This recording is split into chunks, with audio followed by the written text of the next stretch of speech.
Welcome to the MacArthur Memorial podcast. I'm your host, Amanda Williams. Join me as we explore the life and legacy of General of the Army Douglas MacArthur and discuss a wide range of military history topics from the American Civil War to the Korean War. Welcome, everyone. My name is Amanda Williams, and I am here with Jim Zobel. And I forgot to mention this last time we did this, but Jim has recently celebrated his 30th anniversary at the MacArthur Memorial. And we know that so many of you really enjoy Jim's takes on all of this history that we talk about. And I just thought I would congratulate you on 30 years. Thanks for embarrassing me. I appreciate it very much. And you can congratulate me on 15 years. Congratulations on your 15 years. All right. All right. Thank you. It's really not that long, though. It is 15 years. It is. All right. So today we're going to be talking about MacArthur and the Civilian Conservation Corps, or the CCC as it was known at the time. The CCC was one of the most popular relief programs during the Great Depression, and between 1933 and 1942, it put 3 million men to work in the United States. They worked on conservation and transportation projects across the country, on federal, state, and local lands. And the interesting thing is that this idea was the brainchild of President Franklin Roosevelt and his liberal New Deal advisors, but it was ultimately very successful because of the U.S. Army, at the time a bastion of conservatism, and more specifically it was successful because of the efforts of Army Chief of Staff General Douglas MacArthur, who himself was, I think, categorically opposed to the New Deal. So it was an interesting match made out of necessity between the Army and between the government. And today we're going to be talking about MacArthur and, again, the CCC. So, Jim, let's start with Roosevelt and MacArthur. D. Clayton James, one of the best biographers of MacArthur, says that ideologically they were poles apart and that MacArthur's antipathy towards the New Deal was pronounced. MacArthur is Chief of Staff of the Army when Roosevelt is elected. He's obviously not thrilled about Roosevelt's election, I would imagine. Do we know what he expected from the Roosevelt administration, and what did he think was going to be the biggest battle for the U.S. Army? I think he expected to get canned. To be let go by Roosevelt, because right before Roosevelt comes in, of course, is the bonus march, right? Which every New Dealer thinks MacArthur is just this fascist, militarist, dictator type person. And even, Eleanor Roosevelt, years and years after it, was still spreading the lie that Army troops had fired on the people. She did that? Oh, yeah. And so, it was something that had been built up. And so you would think that, when Roosevelt and all these Democratic liberal New Dealers come in, that he would be on the chopping block. And even before, right before Roosevelt comes in, they're having all those problems in Congress because Congress is cutting the pay of the officers by like 10%. They want to cut out like the retired pay of all these, former generals. And that's where MacArthur finally gets Pershing back on his side because he saves his pension. And so there's a lot of trying to cut the Army just because of the dire straits the country is in. And MacArthur's trying to keep that officer corps whole. And so all that's going on right before Roosevelt comes in. And then Roosevelt comes in, and I think he thinks, I'm probably going to get canned. But a lot of, these people that have written about MacArthur, and it seems very true that it's only because of the CCC program that he probably doesn't. You think so? And that the Army, actually gets a boost because of what they do, for the CCC. Now, does MacArthur envision that? Maybe because he's so presently ahead of the curve as far as them enacting all this stuff, as we'll talk about. So, he has a very adept ability at seeing how movements will go. And so, I think that once this really starts, he sees that this is a way to get the Army on a good page with all these New Dealers that have come in. That makes sense. And we will talk in a minute about how he jumps into action to make sure it goes so smoothly and that the Army's ready like day one. So, okay.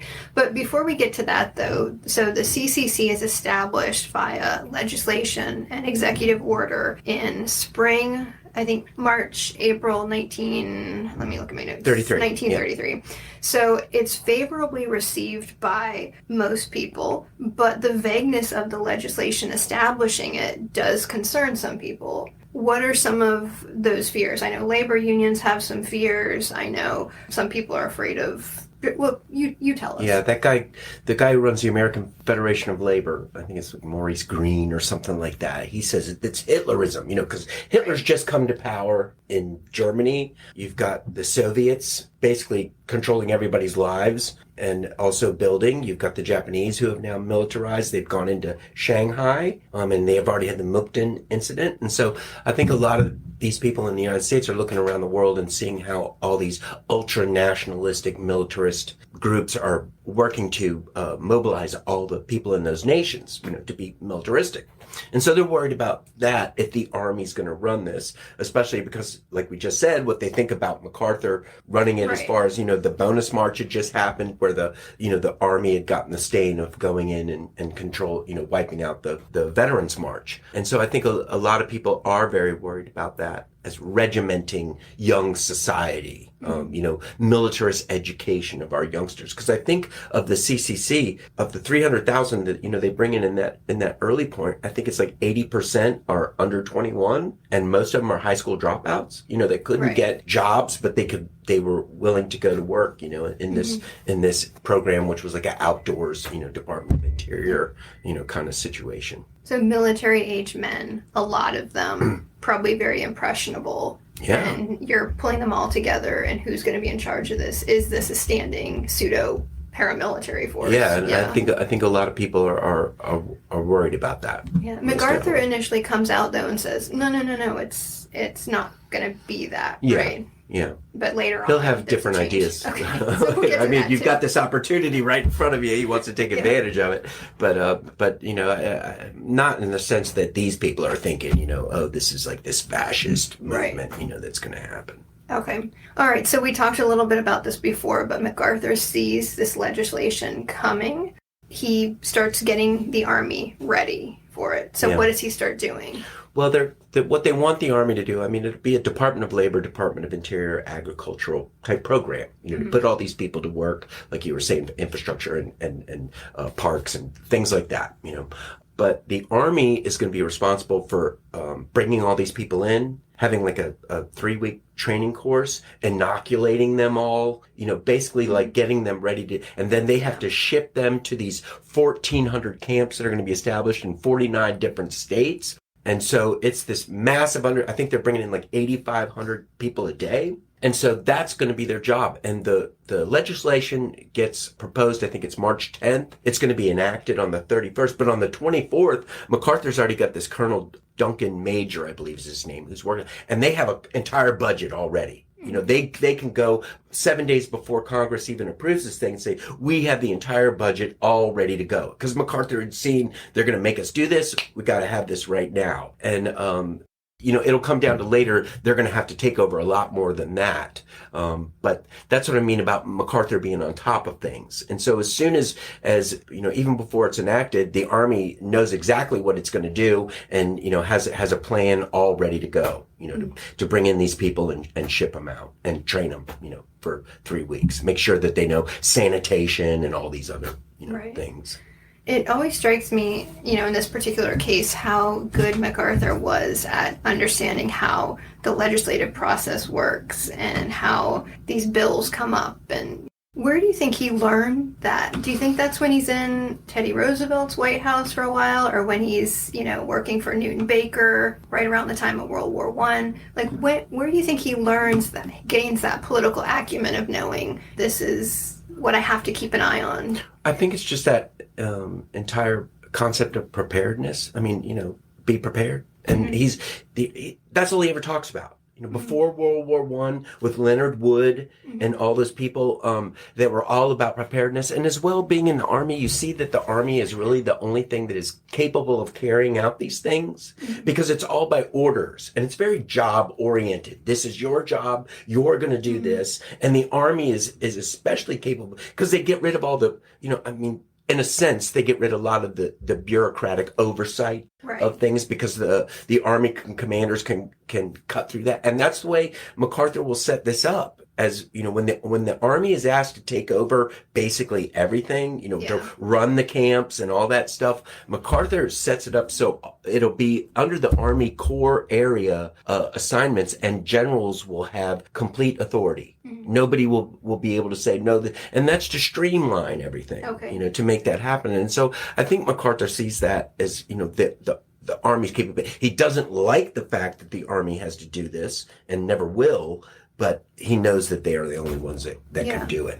So the way it's initially set up, the Army's just supposed to enroll them, like you said, get everybody like inoculated, get them supplies they need, and then transport them to these places where, like what the Forest Service and other government bureaus are supposed to take over. But then the Army ends up in charge of all of it because no one else can do it. Okay. Yeah. In May, the guy who runs it is that guy Fechner, and they have to set up all these camps, medical facilities, sanitation, infrastructure, tents, outfitting all these men. They have to give them clothes, towels, all that kind of stuff. And the Army's the only one that, all these labor guys, there's a lot of talk. It's kind of like today, there's a lot of talk, but nobody knows how to enact it. And that's what I mean about the military is very job oriented, and you have an order, you have to set this camp up. That's your job. Get your engineers on it. Right. And then eventually you have them, 2 officers are going to have to run the camp with another reserve officer, and then I think like 4 non-coms and some enlisted people, and then with 200 men. And so they'll all be run by the Army, for that first year. Earlier, we talked about this being kind of a match made out of necessity. So I think you've hinted at it already, but how does this arrangement help MacArthur and the Army? And then how does it, in some ways, maybe hinder preparedness? MacArthur said the best thing about it was none of these CCC, Civilian Conservation Corps people, are part of the military. They're not under orders to be there. They can leave whenever they want. And so it's really, they see it as this highlighted way to get young officers to be able to lead, to motivate people without being able to inflict punishment or anything like that. You have to be able to motivate these men, these boys really, to be able to do all this work, but you're not going to have that military justice or anything behind you. So it really does become a motivational leadership tool for the Army. And as well, they get to see that they can, I think, what was it? In the first 3 months of World War I, they were able to put 185,000 people together, but here they've done 300,000 in that 3-month period. And I think that was as many as they had brought together for the entire Spanish-American War, to bring them in. But they've done this in 3 months. They've used 2,000 trains to transport them all over the country, like 3,600 trucks to be able to get them all to the camps. They have the camps ready to go. You're going to use the Army Inspector General to inspect all these things. So, I mean, it's a very efficient thing they set up. But again, MacArthur's against it. He avidly works everything, but he says we're wasting time. These people aren't training. All these officers are now getting involved with this civilian thing that has nothing to do with them training to fight the wars to defend the country. And so that's the way he looks at it. It's a year lost, because I think it's 30% of the officer corps. They use 530 some Navy as well as Marine Corps officers to run these things, and he's like, we're not doing what we're supposed to be doing. Yeah, not the primary mission. Yes. Yeah, especially with the way the world is. That you've got Hitler going, you've got the Japanese going, you've got the Soviets going. It's a nut show right then. So there were people in 1933 that were worried about this becoming a standing army. And then in 1935, MacArthur asks the House Appropriations Committee to actually give him the budget for military training for CCC. And at this point, then, he's accused of trying to militarize the CCC. Tell us about the firestorm that ensues. After they've done their time, he was going to offer 3 months extra training. And then these men would know what to expect if they went into the military, and they would have some basic understanding of what it would be like when you went into it. And he wanted it to be called this enlisted reserve. But yeah, everybody goes crazy. I mean, all these anti-fascist moves, militarism in education, John Dewey, the guy who creates the Dewey Decimal System, as well as that Reginald Niebuhr, the great historian, they're all against this. They think it's, okay, he's trying to get them all militarist now. And then it comes back, that's the guy that ran the bonus army, out of town. And so they're always going back to that. And they're always worried about him, making this thing become like this ultra nationalistic militarist operation. And they pretty much squash it, and that's it. He doesn't fight it or anything like that. It's just like, but it's like he had said, no, it's nothing like that. But then he's like, oh boy, 2 years later, this is too good to pass up. I gotta go for this. He's feeling the pressure though of the Army's not really focused on its primary mission. Yeah. He, like you said, he's seeing these wars. He's very worried that the next war is right around the corner. Yeah. He's worried about preparedness. And so maybe he changes his mind because he says, we are going to need this. Well, even after they do the CCC and they get it all set up and everything, the Congress still comes back. We're cutting all the pay of everybody in the military. You're going to lose all these troops and everything. And it's just a constant bashing of the military that's going on. You wonder why we were so unprepared at the beginning of World War II. It's a lot due to that. We could do a whole talk on how he saves the officer corps and senior enlisted during the Great Depression. Didn't we do that already? Did we do that? I don't know. I don't think we did, but we should. We could add that to the list for someday. Okay, so I've always thought it was very interesting that MacArthur hates the New Deal. Right? There's no kind of argument there. But again, in the first couple years, he is really responsible for executing things like the CCC on kind of an incredible level. I mean, I think arguably without his attention to it, I think it would have failed. Yeah. And Roosevelt agreed with that, and so did that guy Fechner, who runs the CCC. And when MacArthur came out with that thing about let's do this enlisted reserve, all those guys were seriously like, no. But then they were at the same time. It was only because of you and the Army that this thing worked. MacArthur is kind of like Hoover in the sense of rugged individualism. You have to pull yourself up by your own bootstraps. They don't believe in social programs wasting the national treasure. And that's the way they look at it. All these taxes that have come in, you're just giving it away. All the foreign money that goes overseas. Why are we wasting the national treasure on these things? Because they believe that in that pioneer spirit. That every man should have to pull himself up by, Captain John Smith, if you don't work, you don't eat. And I think that they're of that mind. And that's why they can't understand the liberal, as Social Security. That drives them absolutely, sorry about banging, but that drives them absolutely nuts. Right. But. And yet, flash forward, the occupation of Japan, MacArthur is very willing to put a lot of New Deal ideas in place. So there's some tension there. Is his idea essentially, it's maybe not 100% great for the United States, but some of this works in other places? Yeah. Well, I think it's, as America's come to learn, we do have socialist things going on, that are programs that help a lot of people, that weren't in place back then. And so we're kind of a mix between this capitalist and socialist, society. And I think that they were, he always felt that even what Lenin said, socialism is a bedfellow of communism. And that's what he always believed, is that if you let this thing run too far, then it's going to lead to, because the communists are always looking for a chance to take over. And which we have all seen for the past 80 years. And so I think that he, looked at that in those social programs. Does he ever change his mind? No, I don't think so. Because well into the 50s and the 60s, he believed that America was, spending all of its, cash on social programs. Interesting. Any final thoughts, MacArthur and the CCC? No, I always think it's, interesting that, MacArthur's known for this, all the military things, but, the things that he did that were very successful, that are great, like this.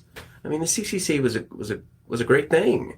Mhm. I mean, I'm upset that they built the Skyline Drive on the best views in the national parks, but that's just what they were doing. So I mean, it was a good thing for everybody. It was a good thing for the country, and a lot of those guys that went in the CCC, they did understand the military when they went into it because they had been in the CCC, and it was, in a sense, a military-run operation.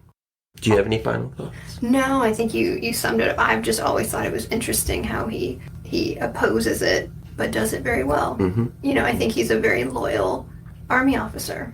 And maybe he did see that if I help, they're going to help out the Army. To me. Right. It'll help out the Army. So. But then I also like his pragmatism later on in Japan, where I think his values don't change, but I think his job as an executive and his job to make things happen or fix things, make things work. He always is able to do that. So, all right. Well, thank you again, Jim, for sharing your knowledge. Thank you for your 15 years of excellent service. And for your 30 years, combined 45 years of service to the MacArthur Memorial. And if you divide 15 into 30, you get 2. All right. Well, we will be back again, I think, in about another month. Thanks again for joining us. Thank you for listening. If you have questions, suggestions, or comments, we want to hear from you. You can find us on Twitter at MacArthur1880, on Facebook as the General Douglas MacArthur Memorial, or you can email MacArthurMemorial@norfolk.gov.